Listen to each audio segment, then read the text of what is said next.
At 6:12 every morning, my phone alarm went off like it hated me. Personally, same cheap ringtone, same cracked screen. Lighting up the dark room, and every single time I lay there for half a second, wondering how my life ended up like this 26 years old. Working 2 jobs, living in a 1-bedroom apartment that smelled like old carpet and burnt coffee, still being looked at like I didn't belong anywhere that mattered. Then I got up anyway because rent didn't care about my feelings, and neither did the world. That morning started like all the others until it didn't. I opened my front door with one shoe on coffee half made and nearly ran straight into 2 men in dark uniforms standing in my hallway.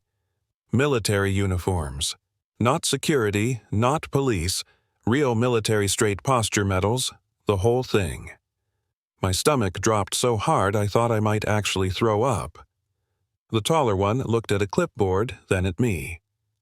"Ms. Lena Carter," he asked. My name sounded wrong coming out of his mouth, too formal, too serious. I nodded, already running through everything I'd ever done wrong in my head. Parking tickets late, rent, unpaid medical bills, all of it crashing together. Then he said, "We're here regarding Mr. Walter Briggs," and that's when my knees almost gave out. Walter. The old man from the bus stop. The one everyone pretended didn't exist. For 5 months, I'd brought Walter breakfast almost every morning. Not because I was trying to be some kind of hero, not because anyone told me to. It just happened. He slept at the bus stop 3 blocks from my place, right under the faded route map and the flickering streetlight that buzzed like it was on its last breath. Most mornings he was already awake when I walked up sitting on a flattened piece of cardboard blanket wrapped tight around his shoulders, eyes sharp but tired like he'd learned a long time ago that sleep was something you never fully trusted. The first time I noticed him, I didn't stop. I did what everyone else did, stared straight ahead, pretended my phone was more interesting than a human being freezing on concrete. I told myself I didn't have extra money, didn't have extra time, didn't have extra anything. Which was true. I was broke, exhausted, and 1 bad week away from disaster. But one morning, I had an extra breakfast sandwich in my bag because I'd grabbed the wrong one on my way out, and something about that felt like a decision being made for me. I held it out and said, "Hey, I grabbed too much. You want this real casual like it wasn't a big deal?" He looked at me like I'd just spoken another language. Then he smiled, slow and careful, like smiling was something that could get you hurt if you used it wrong. "You sure?" he asked. I said, "Yeah." He took it with both hands and said thank you like it actually meant something. That was it. That was how it started. Next day, I brought coffee. Day after that, a banana. Before I knew it, it was just part of my routine. Wake up, shower with water that never quite got hot. Make 2 cheap breakfasts. Walk to the bus stop, sit with Walter for a few minutes, then go clock in and let people talk down to me for 8 hours straight. Funny thing was those 10 minutes with Walter were the calmest part of my day. He told stories. Wild ones. Said he used to fly special missions, worked with people whose names I'd recognize if he was allowed to say them, claimed he'd been places that didn't officially exist. I smiled and nodded, figured he was lonely, maybe not all there.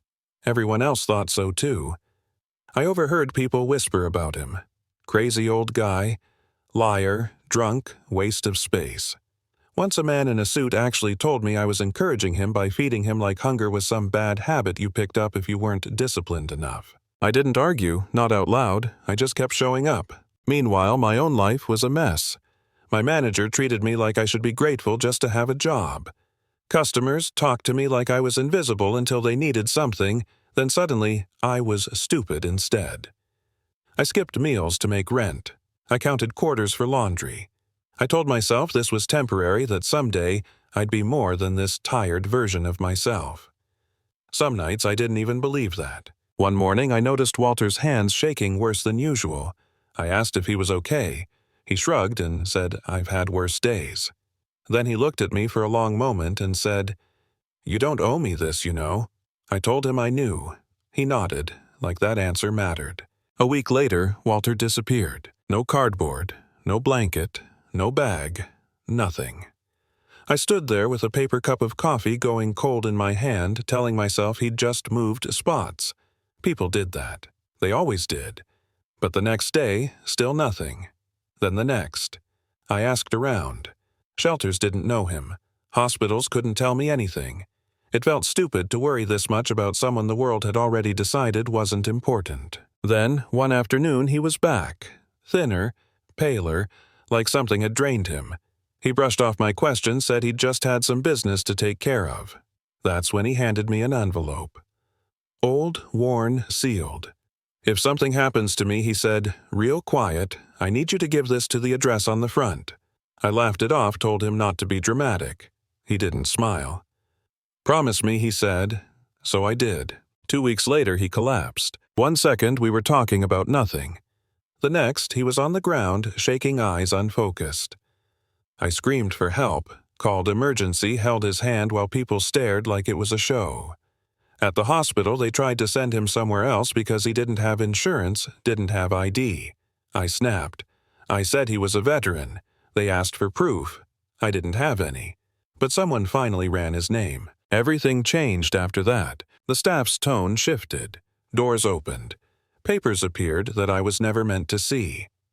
Classified service. Honorable discharge. Entire sections blacked out. The stories weren't stories. They were memories.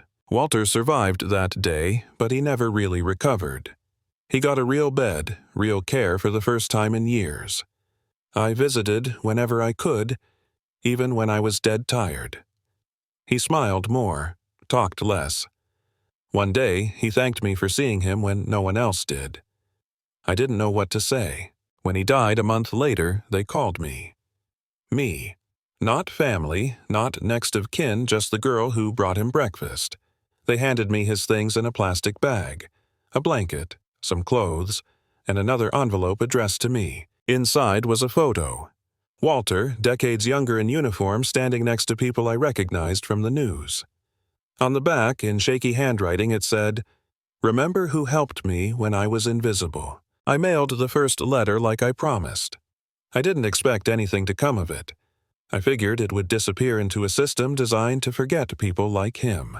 2 weeks later, those officers were at my door. Turns out the letter reached someone who still remembered Walter.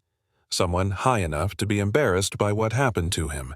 They asked me questions, a lot of them, about the bus stop, about the breakfasts, about how someone who served his country ended up sleeping on cardboard while people walked past him every day. Then they asked me to speak publicly about it. I almost said no.